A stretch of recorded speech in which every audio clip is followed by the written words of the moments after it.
Hello. Thank you all so much for joining us. I'm hoping more people come into this very large room, but if you want to move up, so this is a little bit more of an intimate conversation, we would welcome that. Before we get started, I do want to acknowledge that this particular session is sponsored in tribute to Liz Robertson, who many of you probably know. She was a champion of prevention science for many years while she was at NIH. And this session is recognizing her invaluable contributions to the field and her support for SPR. Unfortunately, we lost Liz late last year, and so we wanted to acknowledge her contributions at this session. So with that, this is another hybrid virtual event. So our first speaker will be online, and then our other two speakers are here. So our first, I'm going to go through, just sort of give you their names and titles, and then hand it off, and we'll sort of flow from there. And we've designed this session to have a lot of time for conversation. So we're really hoping that it sparks some new thinking, new questions for you, and we'll leave a lot of time for that. So our first speaker is Rogério Pinto. He is a tenured Berit Ingersoll Dayton Collegiate Professor of Social Work and Associate Dean for Research and Innovation in Social Work, and a Professor of Theater and Drama in the School of Music, Theater, and Dance. Our second presenter is Russell Glasgow. He's a research professor and director of Dissemination and Implementation Science Program at the University of Colorado School of Medicine. And our third presenter is Brian Mustanski, who is a tenured professor of medical social sciences at Northwestern University, director of the Northwestern Institute for Sexual and Gender Minority Health and Wellbeing, and co-director of the Third Coast Center for AIDS Research. So this is a stellar panel, and I look forward to what we're going to hear. So I will now turn it over to Rogério. Good afternoon, everyone. I hope that I can be heard properly. I am calling from Michigan today. I went to the airport yesterday and I had a little muscle pulled as I was literally arriving at the airport, and I turned around. So this is not COVID, you know, there are other things that happen to people besides COVID. And in my case was this unfortunate, very painful thing which happened yesterday. I'm much better today and very happy to be here speaking to you from Michigan. So again, my name is Rogério, and I'm one of these three, interesting people who are going to speak to you. I feel like, a little small, with my two other colleagues who have been, doing tremendous and fabulous work in implementation science, and I'm here to learn from them as well. I was tasked with centering us with the issue of equity in dissemination and implementation science. And the way I chose to do that was by understanding how we might be able to do that by pursuing social justice while we are trying to implement and disseminate very specific interventions that we disseminate and implement to help people who we care about, people who have been left behind, people who have somehow, whose voice have been buried so that we can't hear those voices anymore, and so on and so forth. Before I do that, I do want to acknowledge and thank Ruben and Lauren for inviting me to do this. It's been a pleasure preparing for this. And I hope that I deliver what it is you thought I would be able to do. I'd like to acknowledge my funders, which is NIH and many others, including centers across the University of Michigan that have been funding my art projects for the past couple of years. And of course, I'd love to acknowledge and thank the community partners, the research partners that I have worked with, and the research participants that taught me the things that I'm going to be speaking about. And I'd like to just stop for a moment to make a land acknowledgement, which has become something that we all do in our presentations, because in reality, anywhere we are in the United States, we are either in some land that has been stolen from some people, or it is a land where people have been brought to work on to create the capitalist society that we actually enjoy today. So I'm acknowledging the land where I'm sitting in here in Michigan, which has been stolen by natives but also to, at the same time, remind us, which is the theme of my talk today, that when land gets stolen and when people's cultures and people's social ways of understanding themselves are stolen from them, what happens along the way is knowledge subjugation. And so in my mind, any knowledge that we have today, anything that I can talk about today, and any implementation or dissemination that we might be able to do is missing a huge piece of knowledge.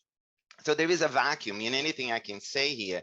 And I feel that in some ways, implementation science and dissemination science can help us fill a little bit of that void or that vacuum, which, Michel Foucault called the vacuum, of knowledge, which is in many ways by stealing knowledge and not acknowledging the knowledge of others that we maintain power. So I'm hoping that we can start the conversation by trying to understand that. I will try to center equity in the DEI science by pursuing social justice. I would like to discuss a little bit more about how dissemination and implementation science can advance not only social justice in general, but specific types of social justice. And this is an anti-oppressive lens that I have used in my work and hope to keep doing as I move into the future. And I will try to provide community engagement, perhaps as one of the ways we can advance social justice as we do implementation and implementation research. So I have 20 minutes to do this. So let's start. The problem statement for me is a very simple one. For many years, and particularly for someone who has worked with HIV prevention, as I have for several decades now, a lot of interventions have been created, the majority of them at the individual level. And then at some point, we learned that individual level interventions were not doing very much to prevent HIV. And actually, even today, almost 30 years later after those interventions began to appear, we still have not, stopped HIV from propagating, but we have become smarter about it and have created community level interventions, couples level intervention, and different types of intervention. But along the way, there was an enormous inequitable distribution of evidence-based interventions. And I include, with the evidence-based intervention, any kind of research findings that might have been helpful in terms of HIV transmission. But again, anyone who's watching this can think of their own area of expertise, right? Evidence-based practices have not had in any area an equitable distribution. There's inequitable access for different audiences. Not everybody has the same access. People of color are usually those who have the least access to those research findings. There is an uneven adoption and integration of evidence-based practices into day-to-day work in community-based organizations. There's an uneven individual outcomes, uneven improvement of population health, and evidence-based interventions and research findings take up to 2 decades, sometimes even more, to reach the people that should be accessing them.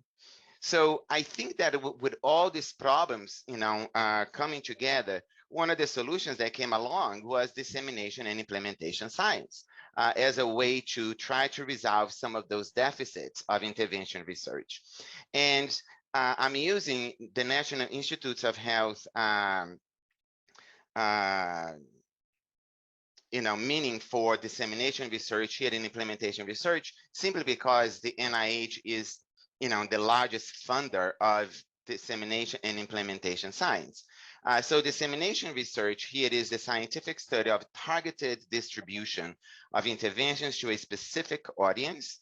And implementation research, the scientific study of strategies to adopt and integrate evidence-based interventions into health settings to improve individual outcomes and benefit population health.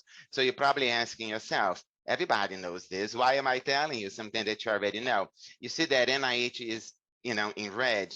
And it's just to make a very simple point, which is, as I am giving you this definition, I am doing the very thing that I just said we need not do, which is I'm taking on the definition that comes from the largest funder of research on implementation and dissemination. And I don't think that a lot of the people that I study actually understand the definitions that I am sharing with you. So, but I did so almost like purposefully to make the point that I am doing something wrong, that we need to go beyond the definitions that we usually use for these things in order to achieve any kind of social justice, if that's what it is we are trying to do.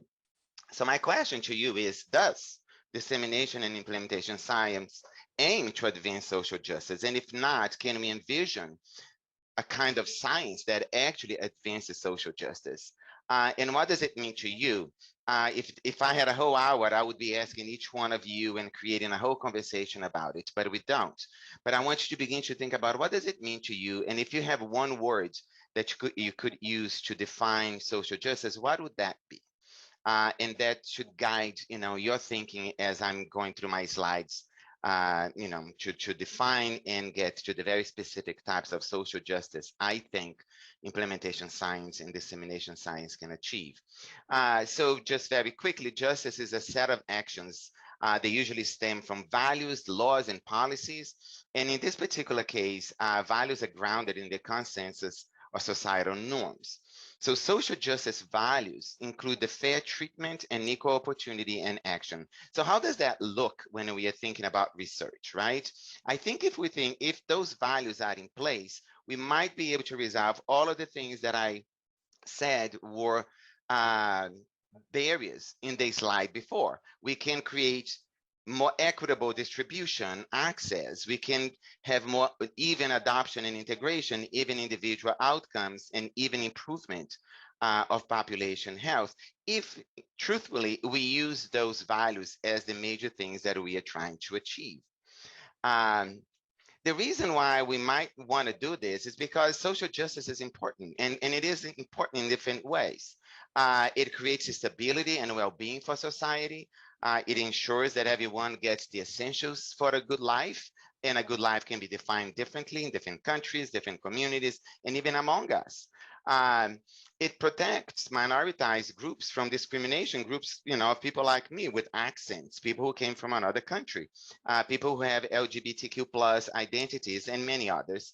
And it can also help us with equitable access of life-saving resources such as COVID vaccine, HIV medication, and so on and so forth. And I hope you can think for yourself, different kinds of things that might make social justice an important thing in your life, and also in the research that you do. As I ask the question, what is the place of social justice in dissemination and implementation research? I'm going to go through very quickly, through very specific types of justice. Social justice is rarely ever defined. It's this thing that is assumed that we all know about. But there are many different kinds of justices, and I am particularly concerned with a few of them, procedural justice being one of them, which really means that decision-making should be according to fair processes to ensure fair treatment. So in research, for example, the responsible conduct of research, rules that impartially followed and consistently applied across studies and across populations. Procedural justice means that those who are carrying out the procedures should be neutral about the procedures that they are carrying out. And those who are directly affected should have representation in the decision-making about the very research that's being done in their names, right? And all these things might involve all the things that I have here in green, but they don't belong in only one of those lines, right? I mean, they can be interchangeable. So when I'm talking about funding and procedures and consent and location, this also applies for rules impartiality. It also applies to everybody who's carrying out procedures and those who are actually receiving the benefits of research.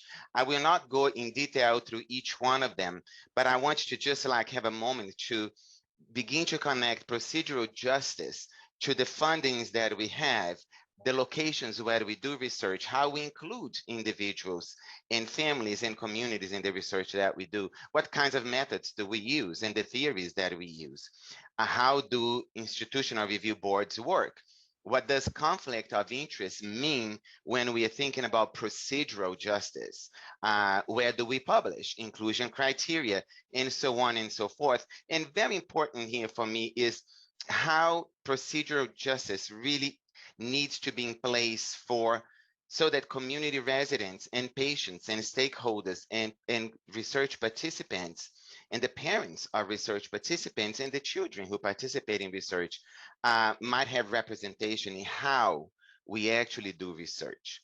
The second type of justice that I'd like to highlight is distributed justice, which basically means giving all members of society a fair share of the benefits and resources that we all should in some ways share, or the resources that are available to us. It is what society owes to all people. And if you think about just in terms of like, the taxes that we pay, taxes, we pay taxes individually or as a family, and those resources are then redistributed across different groups of people. How is that it's distributed always very unequally across different groups in society? So I am proposing that as we are doing research, we need to think about that kind of distributive equity, equality, and that the distribution is based on need. And that brings us to think about inclusion criteria, recruitment approaches that we use, sampling strategies, the financial benefits that we may offer to those who participate, but also not only the individuals, but the communities that participate in our research, the research institutions that are part of the research that we conduct. Where do the research findings go? And one thing that I'd like to point out here as well, which I have been thinking about a lot, is the idea of intervention de-implementation. I wrote a letter to the Journal of Community Psychology in response to a paper that was, excellently describing this intervention de-implementation. I had a few critiques about it, but I was very happy to see that was there because, if we think about distributive justice, if something has become harmful over time or it's no longer effective, if something is, no longer efficient and no longer necessary, why should they still be provided? So we need to be able to think about those things in terms of distributive justice in a way that actually makes us say, well, this should not be distributed anymore because it's actually, causing harm instead of benefits. The next one is commutative justice. And that refers to what it is that we owe to each other.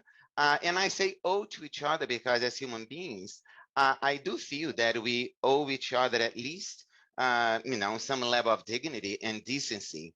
And so the actions that involve the rights of other people are my responsibility. And that's what I think commutative justice is important to us. The Bill of Rights for research participants is one major place where we see that being taken very seriously, specifically after the disaster of the Nazi experimentation in Germany during World War II.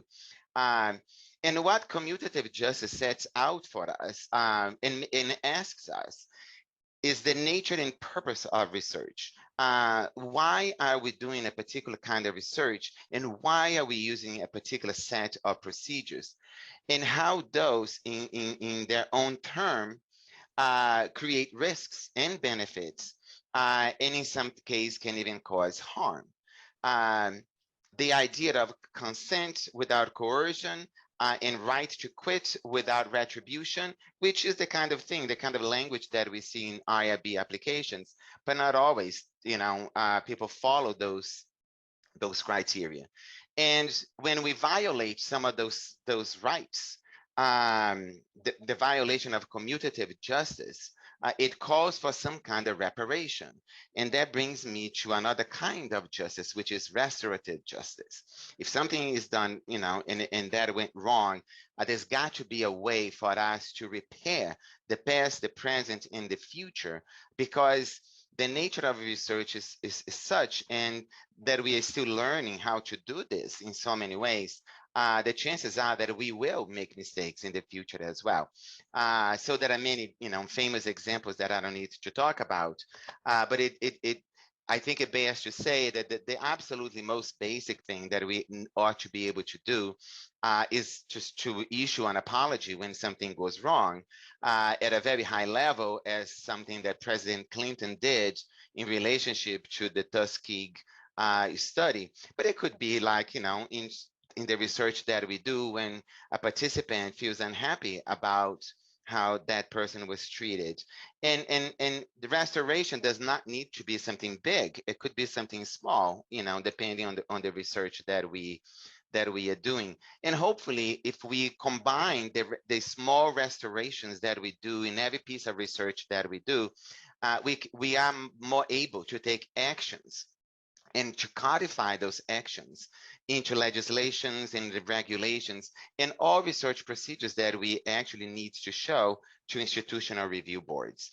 So that's restorative justice. And there are many other types of justices that I would love to talk about, but I'm going to just very quickly go through some of the very important, more recent developments in science, which is environmental justice, where it's very concerned with dissemination, implementation, and enforcement of environmental laws. It takes us a little bit outside of the comfort zone of individual level and even community level evidence-based practices, and takes us to a different level, which is how do environmental laws and regulations and policies actually get distributed?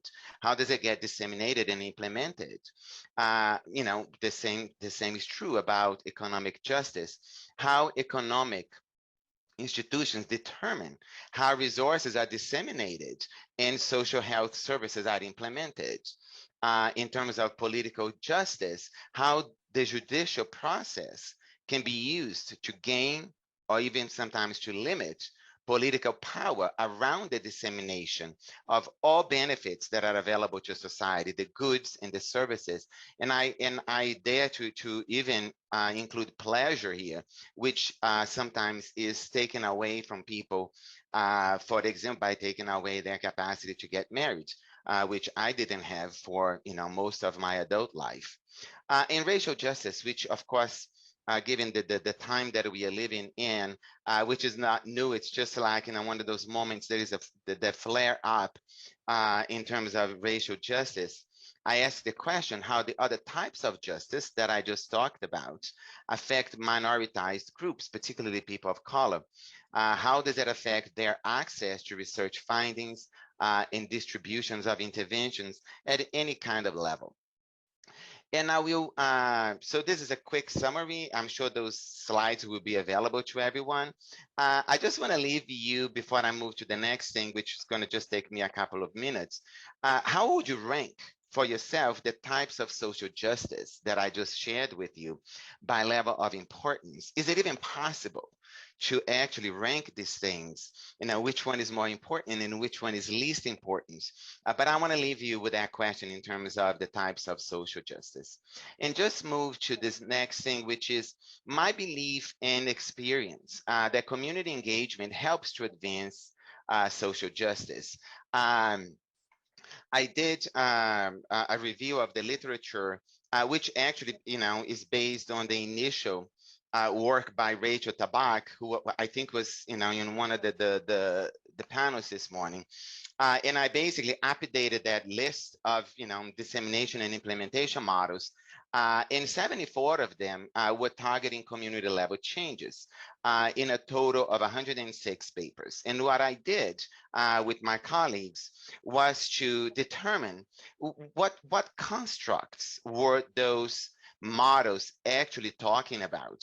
And so I came up with my colleagues with 5 specific constructs. And then I went back with their definitions, reading each one of those papers, studying each one of those models to find out which of those constructs were present in each one of the models that had been identified as targeting community level changes. I was not horrified, but I was a little sad to know that only 20% reflected all the 5 constructs. 32% had 4 of them, 22% 3, 20% 2, and 5 had only 1. And we know at this point from this vast literature on intervention research and implementation research that community partnerships create better retention of participants, adoption and acceptability. It increases the trust between those who are part of the research and those who are conducting the research. And it also makes for better diffusion of interventions under real world conditions. So even though we know that the majority of the models did not have all those concepts that also have been developed over time in the past, especially the past 2-3 decades. And so that I think that we have an enormous capacity to do research that can lead and can advance social justice, but we will need to engage communities if this is what we ought to do, and if this is what we aim to do. And in order to do that, I think that the dissemination and implementation models and concepts need to be more grounded in community engaged principles and/or practices or community expertise. We cannot forget what I said when I was acknowledging the land what I'm sitting on, right? The voices and the opinions and the expertise of many people have not been included and infused into research, and we need to do better as we move forward. Those models need to identify key constructs that optimize community engagement if we are going to advance social justice. DEI models are too complex sometimes, and they need to be what I call edited for comprehension and pragmatism. Even if some researchers have a difficult time understanding some of the models that we have created, and there are just so many variables in each one of them that it becomes almost impossible to test any of them. And I'm just end by saying that much research is needed on community-grown DEI models. This whole literature review that I did, which was based on, a very well-known, all of us know, Rachel's review of the literature, was based on research models. And there are many practice models that we still don't know about because they are not being published.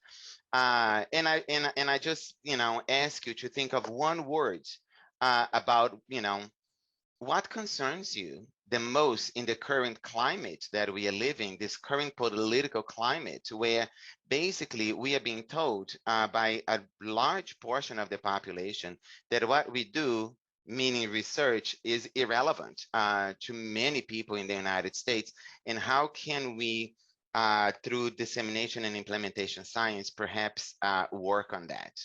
I'm leaving you with my 2 esteemed colleagues, Russell Glasgow, who will reflect on the use of the RE-AIM framework to achieve health equity, and I'm sure he's going to talk a lot more about many other things. And I'm leaving you with Brian, who will reflect on the areas of opportunity that can close the gap between prevention science and DEI, and I'm also sure he's going to talk about many other things. So thank you for inviting me, and this has been fun to do, and I hope you got something out of it. Great, thank you so much. All right, and now I'll bring up Russ's slides.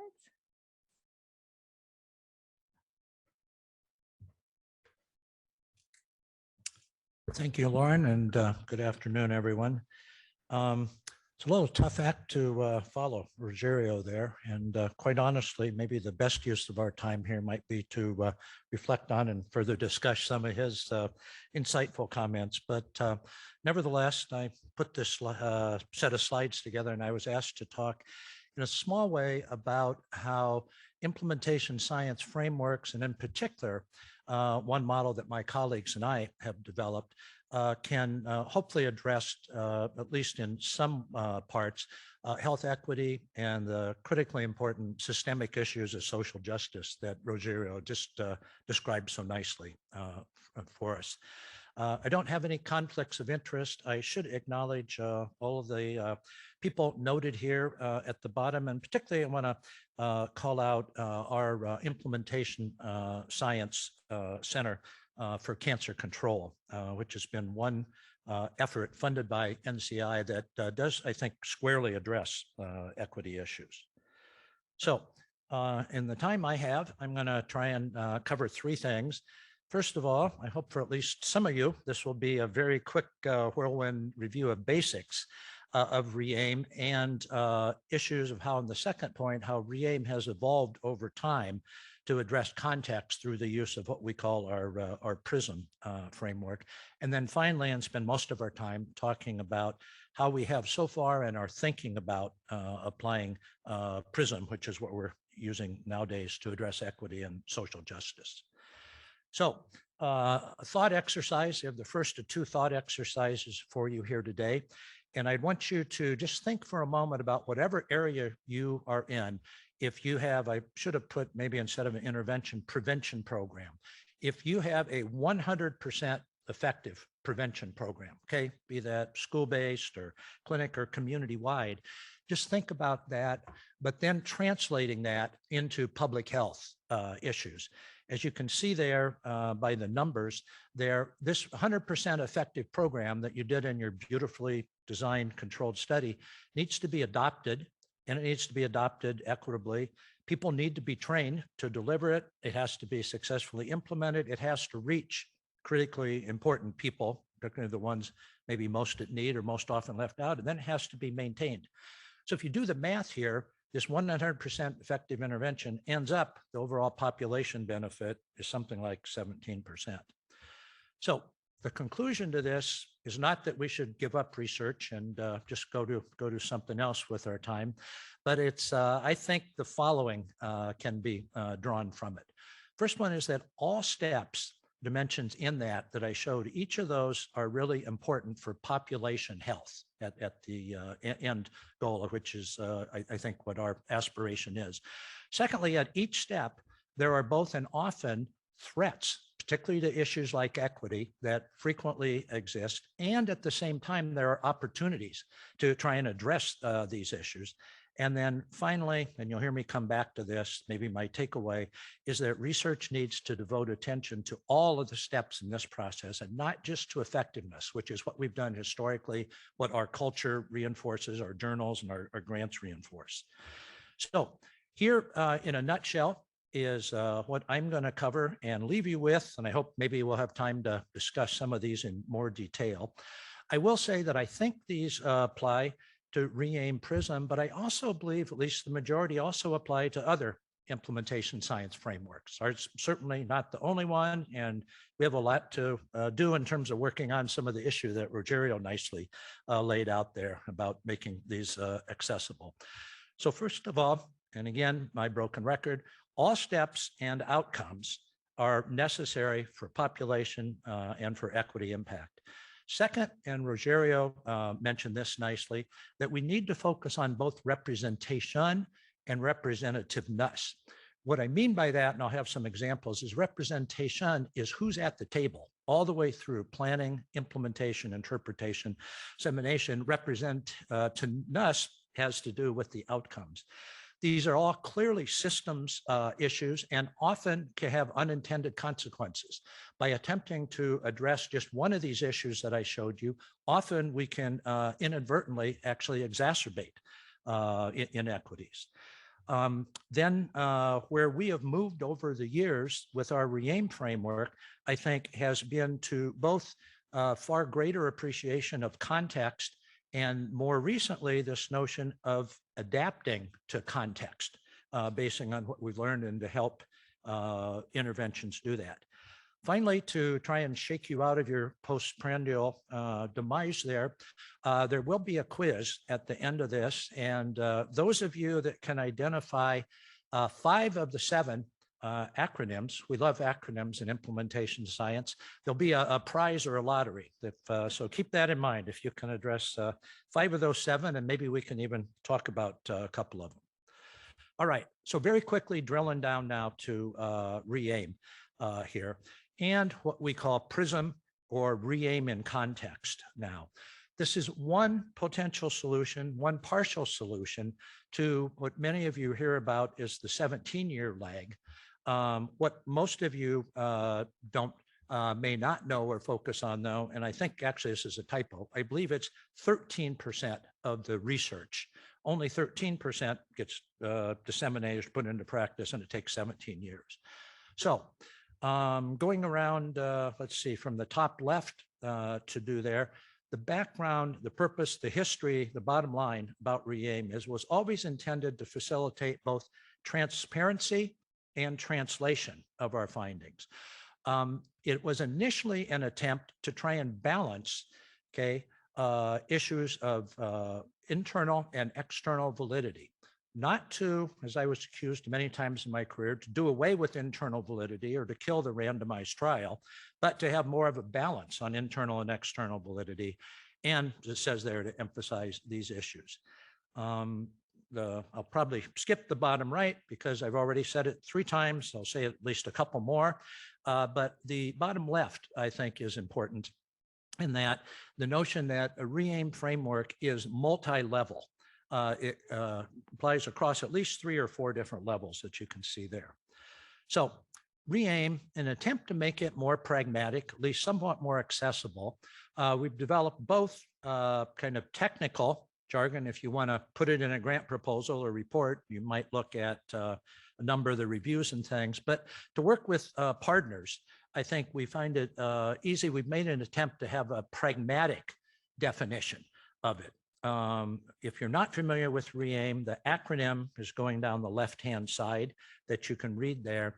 But to try and make this more accessible, the pragmatic definitions there have to do with the who, what, where, when, how, that sort of issue. I want to just, given the time, just say a little bit about implementation, the next to last one, which is the most complex one in our framework. And it consists of several things. First of all, it consists of fidelity, which I think almost all of you, at least I was trained in heavily. Sometimes that fidelity was the only thing that mattered, or consistency.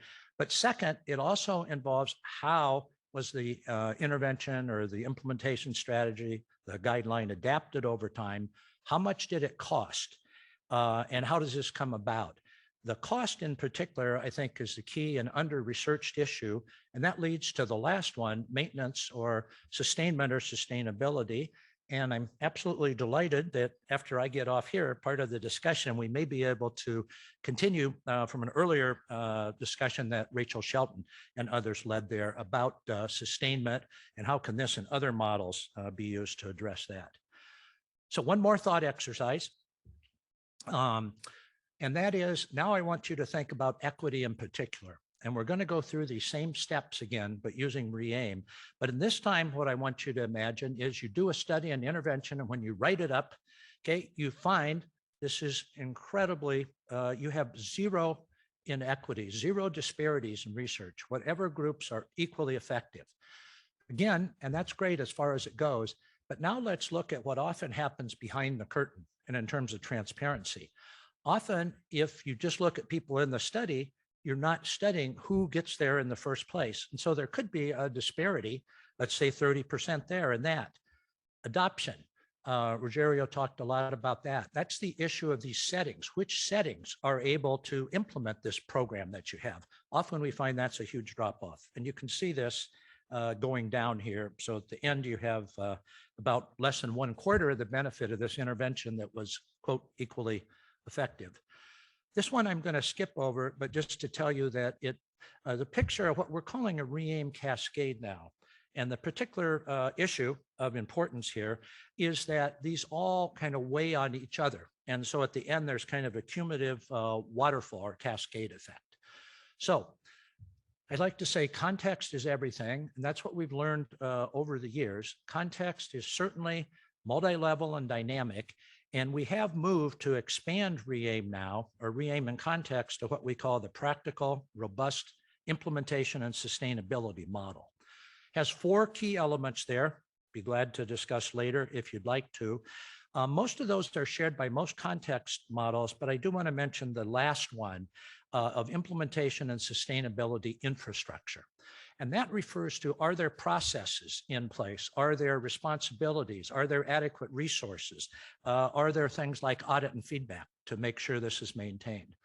This is a graphical representation of this, just to kind of orient you. The green in the bottom circle, those are the re-aim outcomes. The things at the top in the orange rectangle are the PRISM contextual factors that fit together.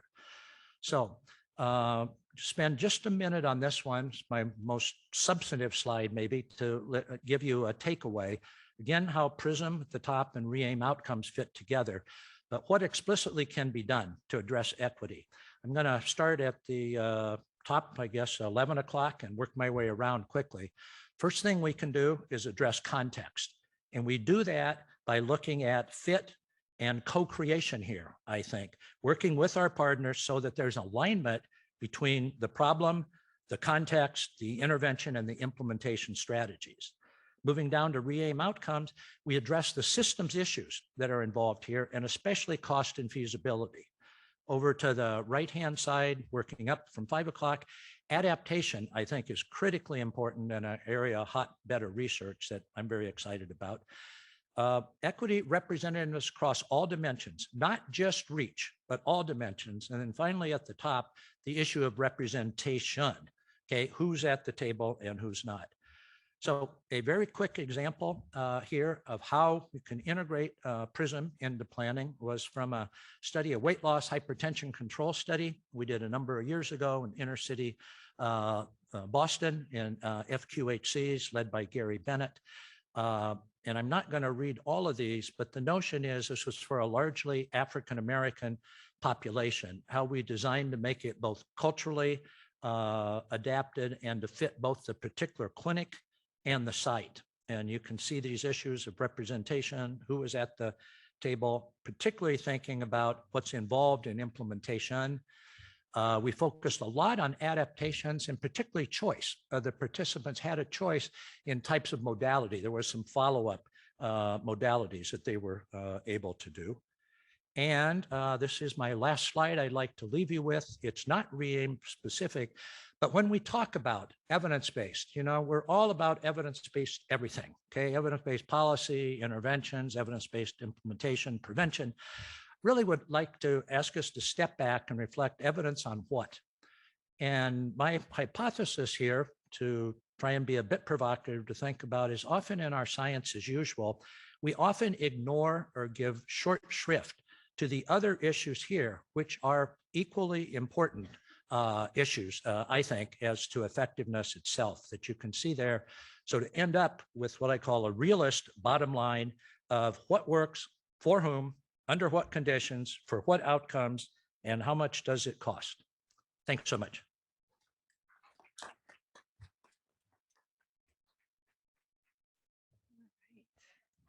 That was great. Thank you. Oh, and now I've lost the mouse. There it is. Pull up Brian's slides and take it away. Thank you. And thanks to SPR for inviting me to participate and to get to join these amazing colleagues in this very important discussion about equity and dissemination and implementation science. And I'm going to kind of hone in a little bit of the example of the way that we've approached equity in our D&I and translational research, specifically focused on LGBT health and the LGBTQ community as one specific minority community in which is an important stakeholder when it comes to equity. And I think one of the kind of ways that I want to approach this is thinking about how do we as scientists organize ourselves and organize the work that we do to pay attention to these questions of equity and to sort of advocate for addressing needs of minority and health disparity communities. And I'll take the example of two centers that I direct at Northwestern. One is the Third Coast Center for AIDS Research, which is an NIH-funded center that is focused on supporting basic clinical, translational, and behavioral sciences behavioral science research on HIV prevention care across a variety of different populations. So this is a disease-specific focus center, and it focuses on all kinds of research across the translational spectrum on this disease in a lot of different populations. The other center that I'm involved in leading at Northwestern is the Institute for Sexual and Gender Minority Health and Wellbeing, or ISGEM, which takes a very different approach, which says we're going to center a particular minority community that experiences health disparities in a range of different outcomes and really hone in on that particular population and think about what are the needs of that population and how do we partner with these members of the community, organizations that serve the community, and develop the research infrastructure to work with this particular community as we do our work. And so there are two different models, and I'm going to kind of develop the ISGEM model a little bit and encourage you to think a little bit, maybe provocatively, about your own institution, the place that you work. What would it look like in your own institution to have an institute or a center or an organizing structure focused on the needs of particular minority communities versus particular diseases or particular scientific disciplines? And so in our own work within the Institute that really centers this population, the LGBTQ population, some of the things that I think we are able to do differently with this minority health focused lens is that we're able to make long-term relationships with community partners that span individual studies and support research on a variety of different health topics that are a priority to the community. So it doesn't mean that there's a single R01 that has to forge, or single faculty member, single research project that has to forge partnerships with the community, because we span many different projects, many different health areas. And that's, in my experience, what the community really wants. If you go and talk to them, they don't want investigators coming and saying, I'm studying alcohol abuse in this age group in your population. Can you help me with recruitment?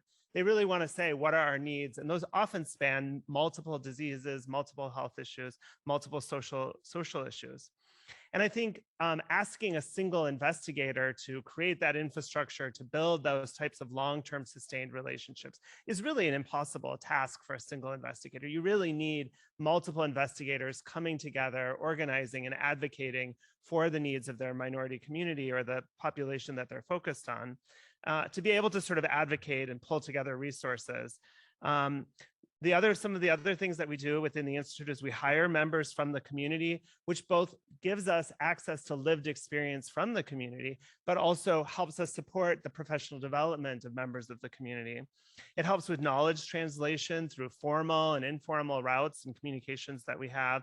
It also gives us on-the-ground expertise. And I think a great example of that is I study HIV and do a lot of my work in partnership with an LGBT community organization in Chicago called the Center on Halsted that does a lot of HIV testing. And one day I was visiting some of my staff who are embedded in the Center on Halsted, and the director of HIV services walked up to me and she's like, Brian, it's great to see you. I made this list. It was like written on the back of an envelope. I made this list of all the questions young people have about PrEP and how to access it. Would you be interested in seeing this list? And that was the determinants. Those were the barriers and facilitators of PrEP access in young people, garnered through conversations that her staff had with young people trying to access PrEP. So those kinds of partnerships and relationships allow you to sort of access that on-the-ground expertise in real time.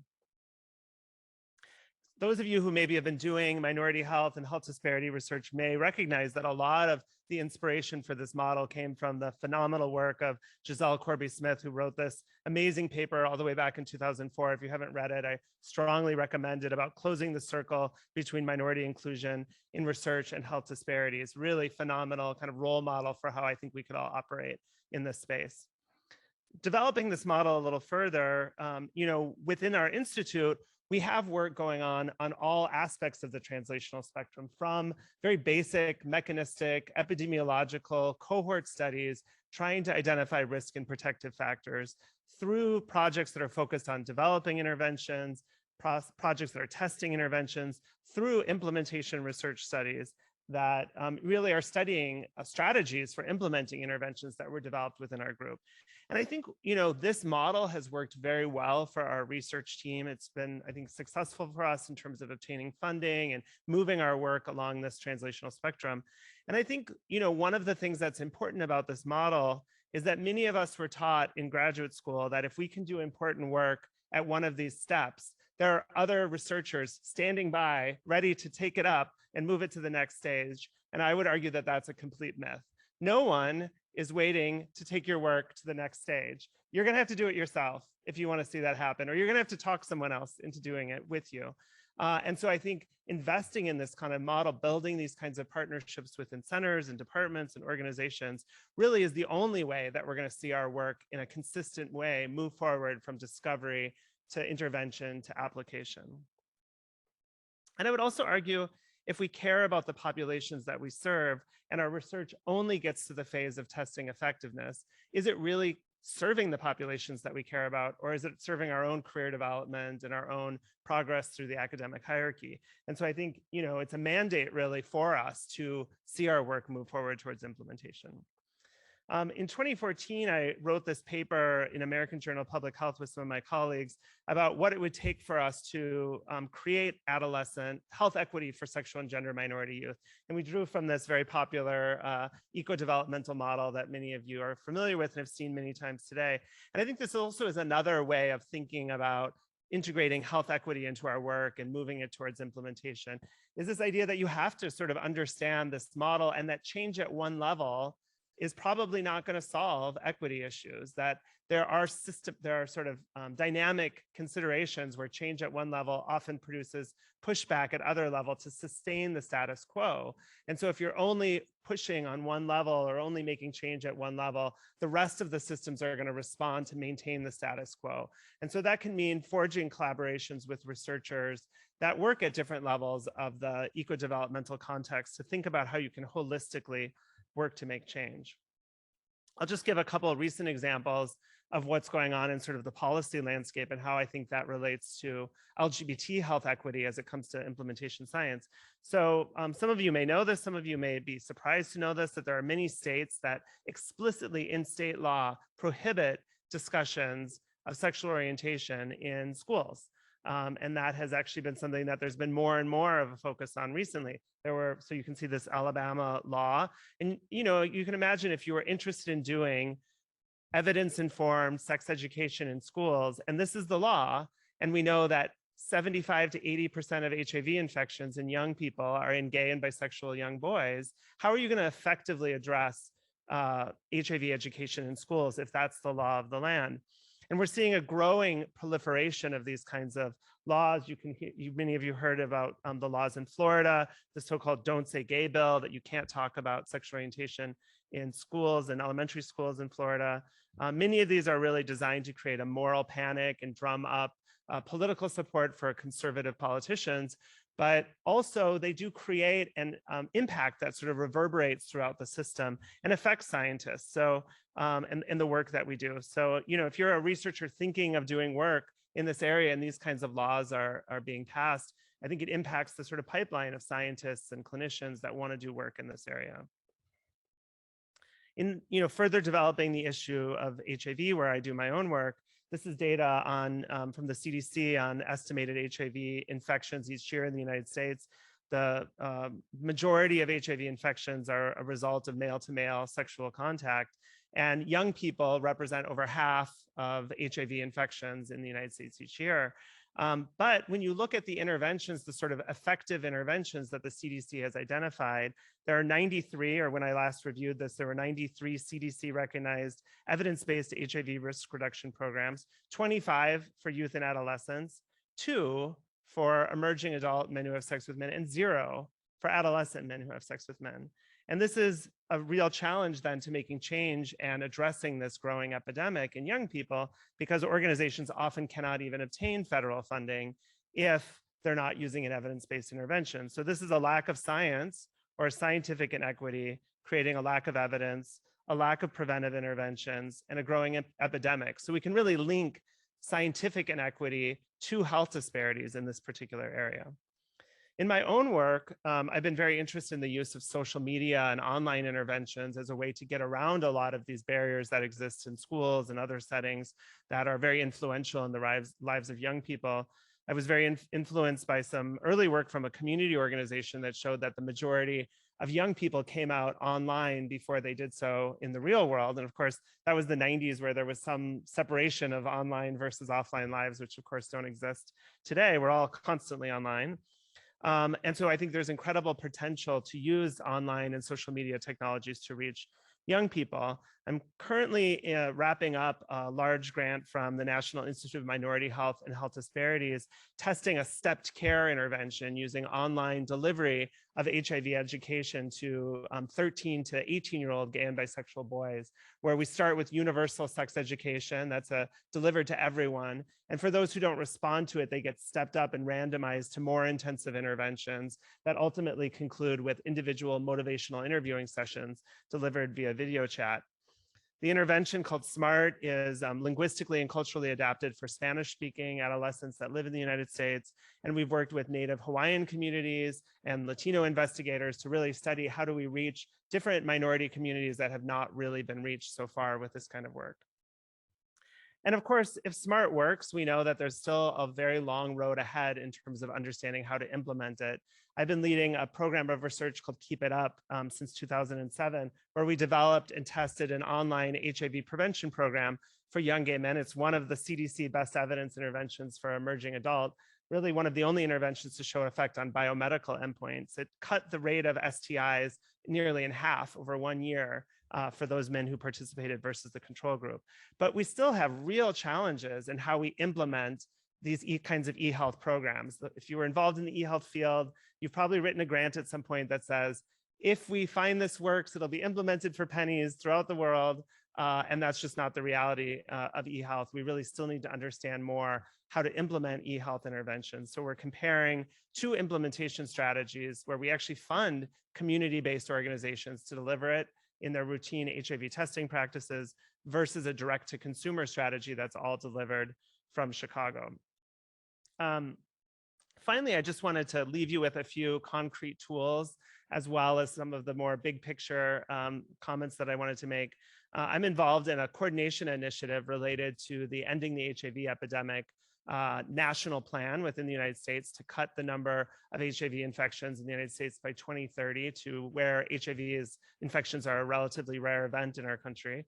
Very ambitious plan. There's a lot of federal resources behind it. And several of us at Northwestern at our CFAR are involved in the use of implementation science as part of this federal plan. Two of my colleagues, Dennis and JD over there, are very closely involved in this.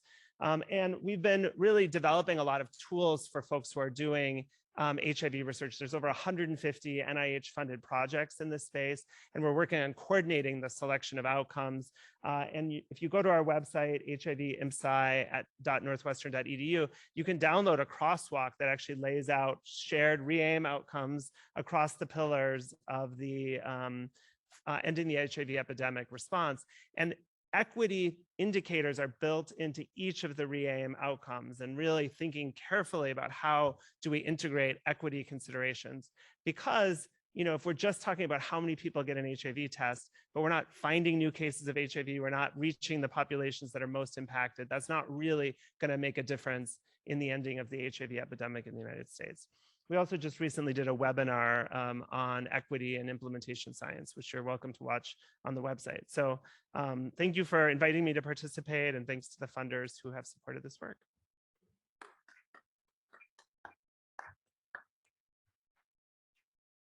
Wonderful. So we now have time for questions, but I am going to take the moderator's prerogative and ask two questions that came to mind as I heard all of the talks. And they're both related to sort of linking this idea of social justice and equity and D&I. So the first is actually pulling a thread from this morning. So in Linda Cahea's talk, she sort of mentioned, but we didn't really dig into, that in doing community engaged research, the community partners ended up increasing their advocacy through the act of participating in this participatory approaches. And it struck me, in the portfolio I oversee at the William T. Grant Foundation, we study the use of research evidence. One way that research evidence is used is we call process use, where the community is working with you in research. And by doing that, they understand and be able to apply research more in other contexts.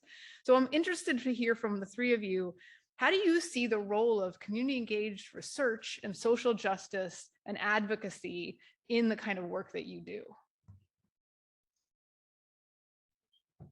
Yeah, I mean, I think that for us, within our institute, we partner really closely with a number of advocacy organizations to try to translate our findings into applications. So, we've been doing a lot of research over the last, since PrEP was FDA approved, around how adolescents could make decisions about accessing pre-exposure prophylaxis or a medication that prevents HIV infections. And finding ways to hand that off to our partners at the AIDS Foundation of Chicago, which is an advocacy organization. And we now have a law passed in Illinois allowing adolescents to self-consent to PrEP. That's very much informed by the work that we've done on adolescents' understanding of PrEP, understanding of the health issues, how to explain to them, how clinicians can explain to them and help them make decisions about if PrEP is right for them. So I think those kinds of close partnerships where you're in conversation with advocacy organizations are really helpful. And then also, we have investigators now who are working with young people to design PrEP campaigns, murals, things like that get the word out. But I think working with adolescents and young people in particular is a good example. There's some communities where there will be PhD level or advanced scientists trained folks who can be at the table from the community. That's unlikely to be the case with 13-year-olds unless they're, some kind of prodigy who got a PhD very young, and probably not representative of all 13-year-olds at that point. And so, I do think we have to think flexibly about some of these models of what does it mean to have people at the table.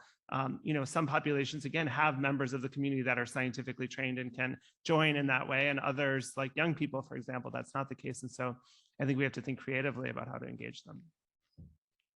You want Rogério to go, or should I take the shot at it? Rogério, do you want to jump in? I just want to make one quick point, which is the idea of representation, as you talked about. And I think it also goes back to something that Brian just said. A few years back, well, more than a few years back, I wrote a paper where I talk about the multiple layers of identity in the people who are represented at some table where we begin to ask research questions or decide on procedures and so on and so forth. I do think we need to be creative about those things. There's just so much involvement that some community members can have in the research procedures themselves. And what I wrote about is that, at any time in my life, I have been a research participant. So I come in with that kind of experience. I was an undocumented immigrant in New York City who has been studied for all kinds of reasons, including HIV prevention, right? Then I was a practitioner for many years, and then I had a PhD, and I've been doing research for a long time. So there's a lot of representation in one person. What happened is that my representations become a little less important when I begin to get all my degrees and begin to act to maintain the degrees that I have as an associate dean for research, as a professor at the University of Michigan, and so on and so forth. So I just want to make sure that as we think about that representation, one of the things that happen, and I've done community engaged research for quite some time now, is that in thinking of it in a longitudinal manner, what happens sometimes is that, we need to change the people that we work with, because many of the people who I started with 20 years ago, they now have PhDs, because there is a thing about advancing in the society that we have that makes the people who come in because of indigenous knowledge, such as community health workers, which is, my partners in my research that I do in Brazil. But in some ways, not by design, a lot of the indigenous understanding and knowledge that many individuals bring to their research, it gets corrupted along the way, because there is the next thing to become, which is a better practitioner in the degree that you receive. And we need to be making sure that the representation is truthful. That's the best way I can put it. So I just want to make that point in response to your question, Lauren. Great, thanks. Thanks. I'll try to be brief here so we have a chance for a lot of interactions. First thing I really have to say, I'm a little embarrassed here sitting next to Brian, because the best example I've ever seen of this advocacy was when I had the opportunity to visit his group and I saw his community partners and the things that the advocacies they had.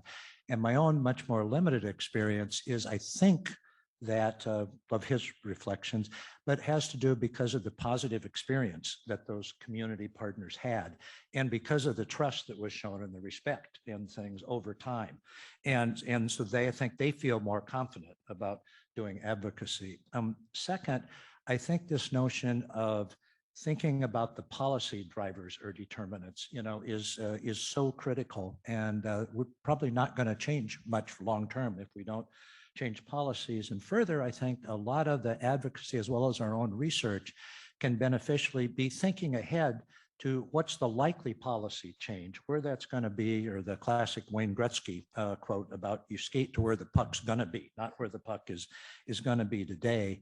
But the last thing is, I think that a lot of that is some of the definitions, and maybe Rachel Shelton will jump in here too, of sustainment or sustainability have to do with capacity that you leave away. The last thing, it's not just your results, but, and I think that's one of the best examples of establishing capacity, for long-term sustainability. Well, I have a question on that point. So I'm going to ask one more question, but I want to invite people up to the mic here to join in the conversation. So, Russ, you mentioned cost and thinking intentionally about cost. I think that's, really important. We also know that the communities that most often need these programs don't have maybe the fiscal resources, the infrastructure that we know is needed to implement and potentially implement with equity. So how do we think about these barriers in centering equity in implementation, and and how do you think about taking into account this systemic racism and other factors that are drawing in? And then after you respond, I would love for others to also respond. Sure. I'll start out. I think a lot of it is you start by co-creation and who's there from the beginning. You don't start, I don't think, and Brian nailed this in his talk, by trying to create the world's most effective, let's say, weight loss intervention. And how do you do that? By having, months or years long programs where people have to come in person and do that. But you think about that, and you think about costs from multiple perspectives. You think about it from the participant, especially from the staff at implementation science. If we don't think about what is the burden, and it isn't just financial cost, it's important, but it's like the workflow. How does that fit? Does that enhance what the rest of your work is doing, or does that conflict with it? But I think the bottom line I'll just end with is you design from the outset. You don't wait and find out, oh, this is too costly. It worked here in the study, but nobody can ever implement it. You have those people at the table, including you start with potential adopting organizations or whatever, if they are going to ever do anything, and ask that from day one. And I think one of the challenges that we have is that, the way the health system works and the way it's fragmented in the United States is that something may work very well. It doesn't mean the folks who are involved in funding adoption will pick it up, or that it fits within the larger model. And so I think, to what Russ said, it's so important in the beginning to think about co-creating these interventions with the folks who are applying them. And so, in the example of Keep It Up, we really came full circle because it was designed with a community organization to be something that could be implemented after an HIV testing session. And now we're studying implementation in 22 community organizations and seeing challenges we didn't even think existed, based on the other implementation that we've done in the past. And so there's a lot of sort of fitting and adapting and going through the sort of process of what are the challenges each step of the way towards implementation. But, it would be, really exciting, I think, for researchers, and as we advance this field of implementation science, to think about, are there ways to create funding opportunities where, if you show something works, the funding for implementation, sort of automatically tied to it.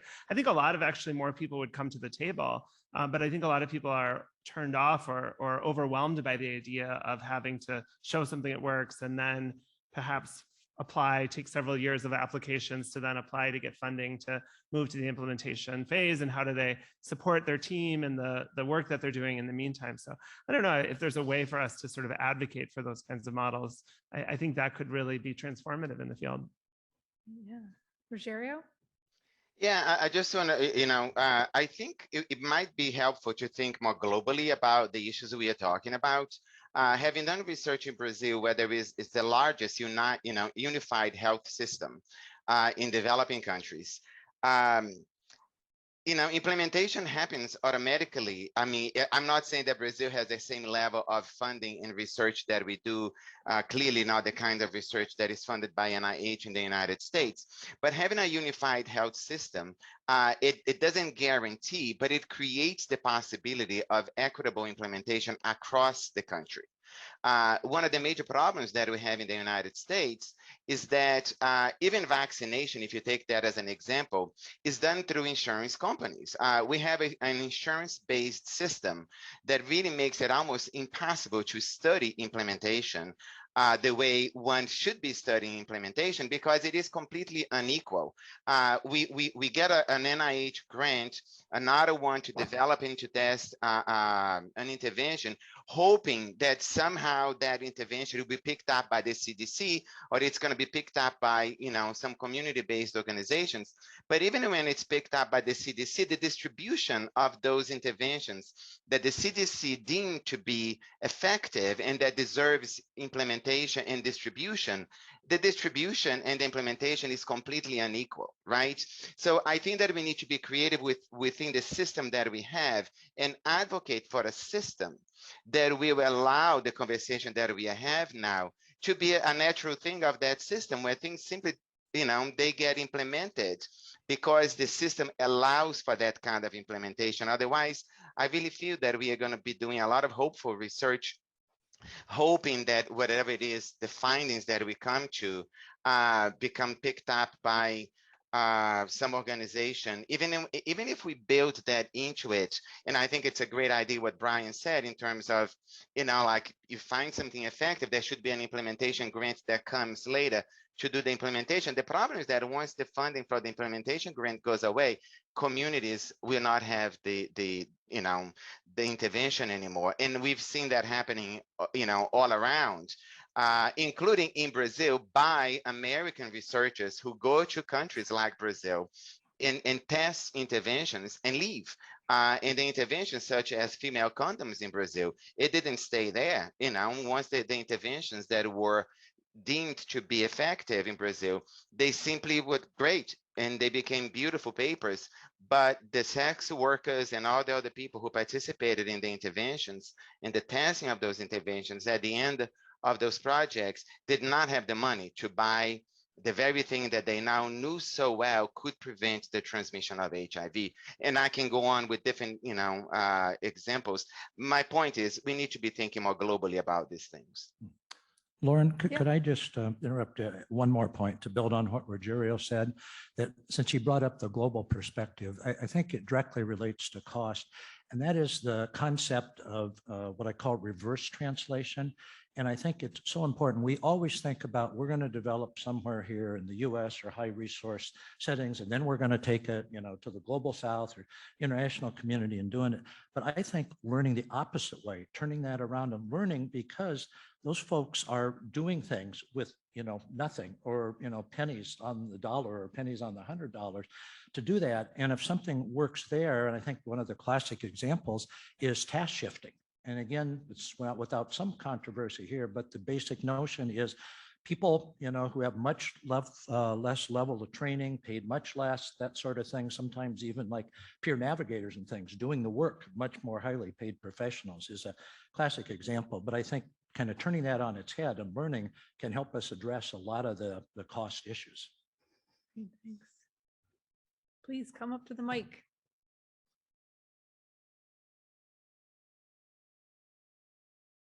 Who has questions?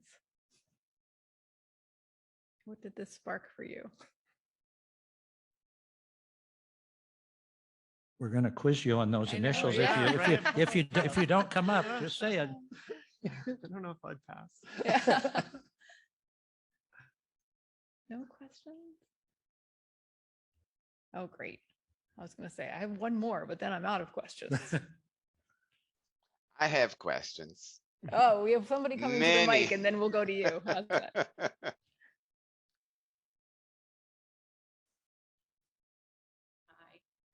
Hi, I'm Marty Skinner, and I'm here from the Social Development Research Group at the University of Washington. And I was a longtime friend of Liz Robertson, so thank you so much for being here. I just wanted to sort of throw something out there, an experience that we've had. We did an adaptation of a universal intervention for a specific population. And in the grant application, so we did that progress.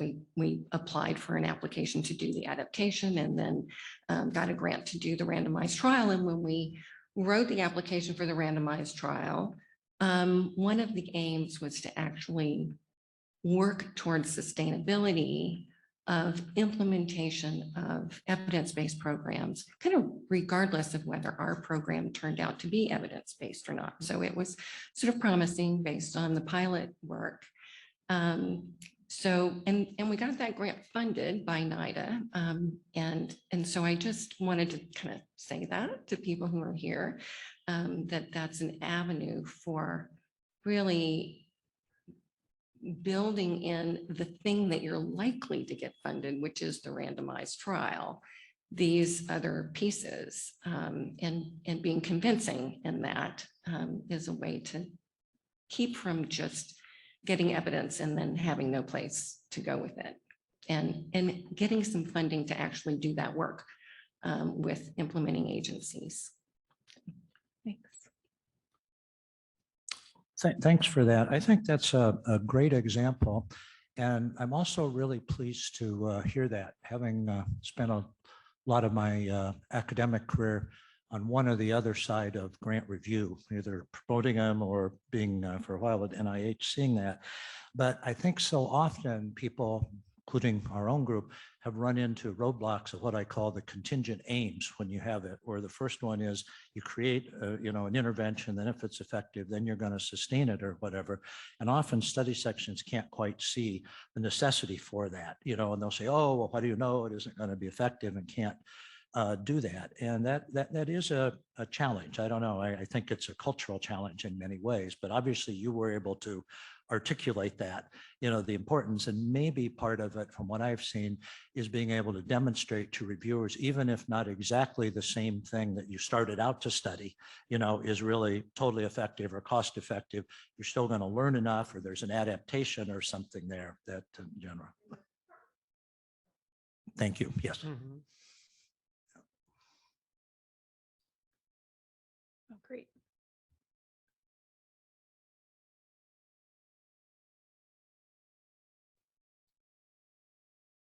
Hello, I'm John Toombaroo from Deakin University in Australia. So thank you for your presentations. It was some really interesting ideas here. I would just like to ask some more questions just about sort of working with community partners. So we saw that idea that there's different ways to approach this, but one is to sort of work up ideas with the community. And I've had a bit of experience with working in that way. I think in the series of presentations we've heard today on focusing on issues of equity, we realized that part of what we need is probably a change in funding mechanisms. Also, I think that I just want to ask a bit more about the, sometimes we find with community partners that they may not be as excited, if you like, about some of the science that we, in a research, wearing a research hat, that we might, be very keen on. And certainly in the COVID period, we have seen, that there've been a lot of other ideas that communities have had, but we've been trying to sort of steer people to evidence-based approaches. So I wonder if you could just talk a bit more about this tension that exists there, where we're sort of on one hand trying to, work with bottom up with our community partners, but on the other, we're also, very aware of the science and trying to sort of talk up the science. So any comments there, I'd be appreciative to hear. Yeah, I mean, I think one of the ways that I've approached it is to sort of think of equity, not necessarily, I mean, I'll take another example. You know, if you're married, some people think of equity in the marriage as you both take turns emptying the dishwasher, and other people think of it as, well, one person likes doing laundry and the other person likes doing the dishes. So that's equity because it's all happening.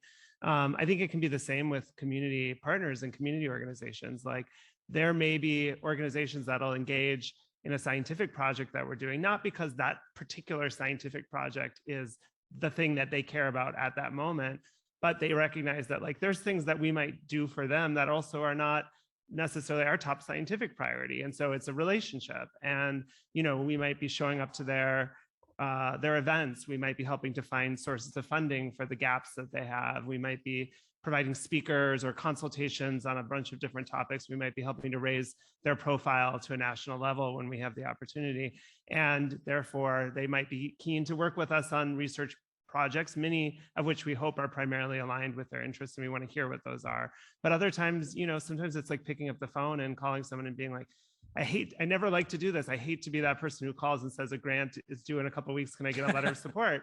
But you know what? I can get away with that every now and again because it's a long-term 20-year relationship and we're doing things for each other along the way. And, you know, I think also trying to figure out, you know, what are the partnerships where there's some things that we have specialized skills to do.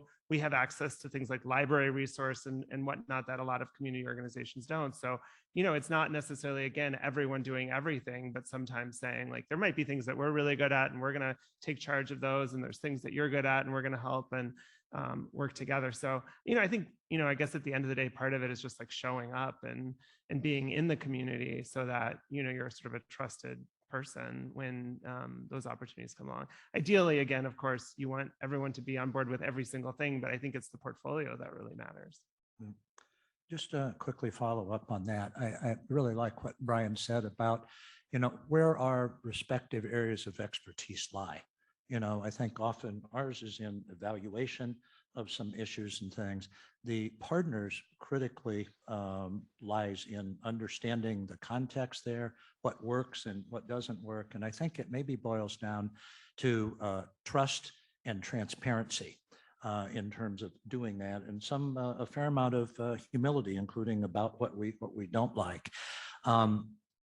Finally, I think rather than coming in and saying, we have this intervention for you, this evidence-based intervention, starting with what is the issue from the community partners' perspective and understanding that, and then kind of working backwards after you have more of an understanding of that. I'm a big fan of using logic models, not necessarily formal the way we would, you know, public health course or whatever, but kind of just starting with, you know, what is the key issue here? What's the context that you're doing? Thinking out about other possible interventions. How would those be implemented? But kind of creating that together to do that. And there are various riffs and things on that. But I don't know, maybe Rogério can finish and ask his question. Rogério, did you have a response to that question? And then you said you had another question? Oh, I have many to my two panelists, which probably will be over, you know, some wine or coffee at some point, hopefully. I just want to remind all of us, you know, building on what Ross and Brian said, there's something that we talk about a lot when we're doing research, which is social desirability. What participants in research give us as data, and how much of that we ask our participants. You know, we ask them for, you know, very personal things, you know, saliva and blood, and tell me your sexual risk behaviors, and tell me about what it is that you eat, and let's you know, check your insulin levels and your sugar levels. And there's a lot of the social desirability in community partners, the same way that it exists with participants in research, where even the most longitudinal, in my experience, I don't know if Brian would agree with this, that the more longitudinal the relationships become, the more social desirability I see. So there is like a little bit of like, you know, drinking the research Kool-Aid that happens, and that social desirability just develops even more. And I feel that we are at a time, particularly now, where I really feel that there is a message out there about the way people have been voting, the way people have been participating in research or not. You know, again, going to the global perspective, research in Brazil, there is a law that you cannot, pay participants, you cannot give incentives. And the responses one gets when one compares, research in different countries, there is an altruism in participation in research when there is no incentive that in many ways, I think, change the way the results actually, the kinds of research, the kinds of results that we have. And I feel that there is a global message to all of us who are doing research, which is people are telling us, I feel, that they don't think that we are as relevant as we used to be. People are rejecting very clearly the kinds of things that we have. So I think it is in some ways telling us that the way we have been doing research and implementing research and disseminating research may not necessarily be the way people want it. And COVID, I think, really throws that in our faces in ways that communities are very divided about the very idea of taking a vaccine or taking a COVID test. I'm co-investigated in two, grants from NIH in two different states about COVID. And even testing has been complicated to study because it is, many communities are saying, we don't care about this thing you're telling us that is good for us, and forget about vaccination. So those are just, things that I think we need to think about. And my question is, I have in the past many years become much more involved in autoethnographic work. I've been doing a lot of, performance and a lot of theater, and I have been trying to use a lot more art research, in combination of social science research. And I wondered what the panelists think about, the usage of art. I think in some ways it can bring two of the major questions that both of you asked. One was, who is taking forward the work that we do, which Brian asked so compellingly, and the question about evidence on what, which Ross asked as well. And I think that the arts can really help us, do those things. I just wondered what you guys think about it.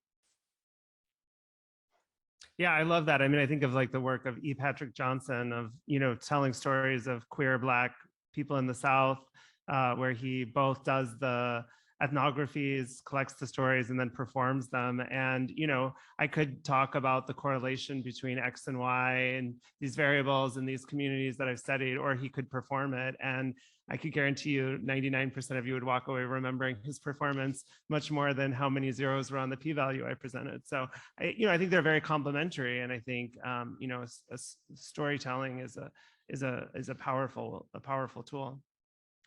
Just very quickly, looks like we have some other questions here, which would be fun if we can get to them. I've done relatively little of this myself, but one of my mentees has gotten really interested in similar things where participants go out and just do some tracking themselves, or what are they experiencing? Sometimes they record these, sometimes they just monitor them down or observations. I think Abby King, has developed a real nice systematic way of doing that. But I think often that is real valuable. And to me, if I have to choose a measure of something, I'll trust observation every day over a survey or, even an interview with people. Great. Yeah. So I think we have time for one more question. And I don't know, the woman in the yellow, are you waiting for a question or no? Okay, then I saw the guy behind you stand up. Hi there, Dennis Lee from Northwestern University. Thank you all for such a wonderful presentation. I'm asking this from my wearing a hat as a very junior investigator who is currently very excited to say yes to everything about community partners. But I can imagine that at some point there will be asks that I am either not comfortable with or can't do. And I know community partnerships are not always hunky-dory. So do you have good examples of like how to navigate, or when you have navigated something contentious, or where you and the community partner didn't actually agree, but you but still had to navigate that situation? That is a great final question. Should we let Rogério go first? Rogério, you want to take that? Sure. I'll raise my hand. It's interesting when the question was being asked, I thought of one example of a moment where I had been working with the same community collaborative board in New York City where I was for many years. The community collaborative board did different types of research. And there was, I forgot exactly what happened, but someone began to talk about suicide prevention in one of our meetings. And very quickly, it became apparent that several of the community partners have had experiences in their families, in their communities of suicide attempt and completion. And it became something that everybody wanted to study. And I had to catch up on suicide. I mean, I had never done research on that subject. And so that was a moment, I'm doing community-based participatory research. One of the principles is go where the community partners are. And I tried really hard and I studied a lot. It's not the best example in terms of like, we did this beautiful research on suicide prevention and we were all happy. The ending is actually not very happy at all, but I think it's what you're looking for. I think I tried my best to respond to a need. I actually ended up writing a grant proposal that actually reviewed well. It needed a lot more work. But interesting enough that the moment that I began to work on suicide prevention, the very partners who were very enthusiastic in the beginning lost some of the enthusiasm and came to me and said that they really were not that interested anymore in doing that kind of research. Maybe it triggered something in them and maybe it became too close to home. There might be many explanations for that. So this is an example of when you do the thing that I think we all should do, which is to follow. And then when I'm totally deep into it, my frustration was, how could you waste so much of my time, right? I mean, talk about contention. And here we are so close to getting this grant. And now you're telling me that we should stop because you're no longer, available to do this with me. It was really hard, but it worked out beautifully. I mean, we continue to work some of the same individuals who were part of that situation. I still, working with me, being that one of them actually was the person who hired me out of my master's program in social work, and we still work together today. So I hope that example in some ways doesn't respond all the issues in the question, but that it sparks conversation about all the kinds of contentions that may happen. I don't know, contention can be pluralized, but the kinds of disagreements that could happen, within a community collaborative board when you work with people for a long time. Great. Any last word from either of you? Okay, well, thank you so much to this panel for an excellent conversation, and thank you to the audience for your participation.